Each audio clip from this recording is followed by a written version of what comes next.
में, और इसमें भीम, अर्जुन, नकुल, सहदेव, 5 भाई ये और 100 भाई वो, और सब लोगों के पास में बड़ी बड़ी सेनाएं, भीष्म पितामह, अश्वत्थामा और कर्ण जैसे बड़े बड़े धुरंधर, और क्या कहते हैं, बड़े बड़े लोगों की आपने कथाएं सुनी, वीर अभिमन्यु वगैरह की। तो जितनी कथाएं आपने 7 दिन में सुनी, ये कथाएं दूसरों की थी, दूसरों की कथाएं। भाई दूसरे लोगों की मैंने कथाएं सुनी, आपने जो सुनी, दूसरों की कथाएं सुनने से आत्मा का लाभ नहीं हो सकता, ये आप जान लीजिए। आत्मा को व्यथा है तभी आत्मा की कथा बनी। और जो महात्मा ने कहा कि राजन मैंने कौन सी कथा सुनाई, किसकी कथा सुनाई, कहा हुजूर मेरी। तो कहा हाँ, महात्मा जो होते हैं केवल वो आत्मा की कथा सुनाते हैं। महात्मा जो होते हैं किसकी कथा सुनाते हैं? आत्मा की कथा। और बाकी बाहर संसार की किसी की कथा नहीं।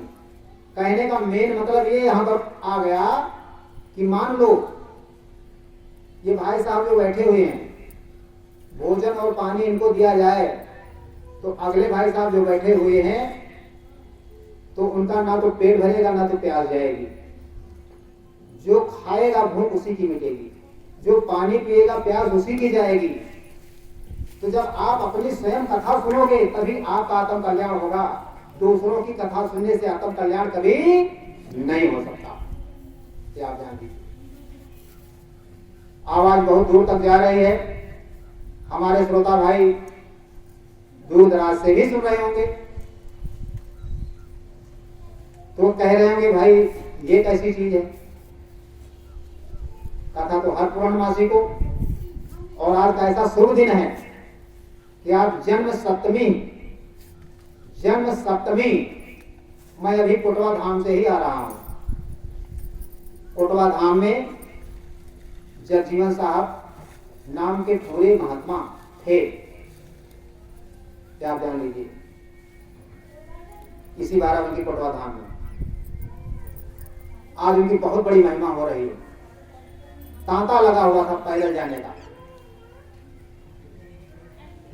उन्होंने आत्म कथा सुनाई थी, और जितने संत महात्मा हमारे इस मृतलोक मंडल की धरती पर आए, दादू साहब, दरिया साहब, नाना साहब, पलटू साहब, कबीर साहब, यारी साहब, भीखा साहब, समझ तबरेज, हजरत सुल्तान बाबू, मीराबाई, और क्या कहते हैं साजो भाई, दया भाई, जितने भी संत आए, सभी संतों ने मात्र एक ही कथा सुनाई, आपके अपनी आत्मा की कथा।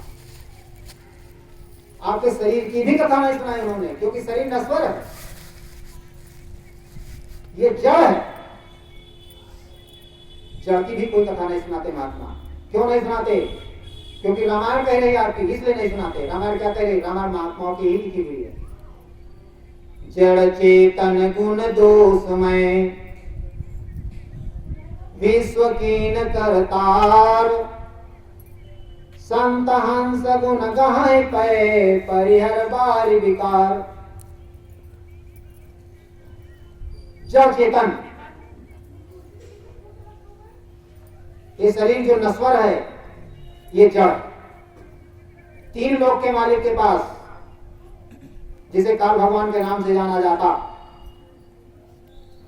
ऐसे 3 लोक के मालिक के पास, जिसको सबसे बड़ा कहा गया है मृतलोक मंडल की धरती पर, और जगह जगह लिखा हुआ भी आपको मिलेगा कि राम कृष्ण से को बड़ो, तीनों तो गुरकीन, 3 लोक के वह धनी। धनी माने मालिक होता है। 3 लोक के वह धनी, गुरु आगे आधीन, बगैर गुरु के आदेश के एक कदम भी आगे नहीं बढ़ता। 3 लोक के मालिक। तो वैसे त्रिलोकीनाथ, इनके पास मात्र ये 5 तत्वों का, कौन से तत्व? छित जल पावक गगन समीरा, पंच तत्व या अधम शरीरा। अधम क्यों कहा गया? क्योंकि इसके अंदर अभी राजा परीक्षित को सुखदेव जी महाराज ने कथा सुना दी कि बदबू क्यों आती है, इसीलिए तो इसे अधम शरीर कहा गया। छित जल पावा गगन समीरा, पंच तत्व अधम शरीरा। जल पृथ्वी वायु अग्नि आकाश से रचित ये पंच भौतिक शरीर, इसे जड़ कहा जाता। यही मात्र 5 मसाले, जड़ मसाले जो है 3 लोक के मालिक के पास में थे। बाकी चेतन का एक अंश नाम मात्र उसमें कि लोक के बराबर 3 लोक के मालिक के पास में नहीं था। तब उन्होंने क्या किया? 3 लोक के मालिक ने भागीरथ की तरह एक पैर पर 72 युग खड़े होकर के आराधना किया इन मालिक की।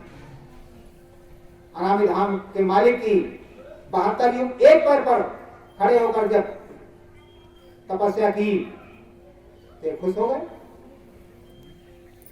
कहा कि बोलो बच्चा क्या चाहिए आपको? कहा हुजूर आपके जैसे राज की रचना करना चाहता हूं, इसलिए मेरे पास जड़ मसाला तो है, लेकिन इस रचना को चलायमान करने के लिए हुजूर आपकी दया चाहिए। तो कहा साफ बोलो। तो कहा हुजूर चेतन शक्ति मेरे पास नहीं, वो मुझे चाहिए। कहा यो मस्त, मैंने दिया। तो कई खेपें वहां से आई, 1-2 खेपों में काम नहीं चला, कई खेपें। हुजूर मालिक को दया आ गई, तपस्या पर खुश हो गए।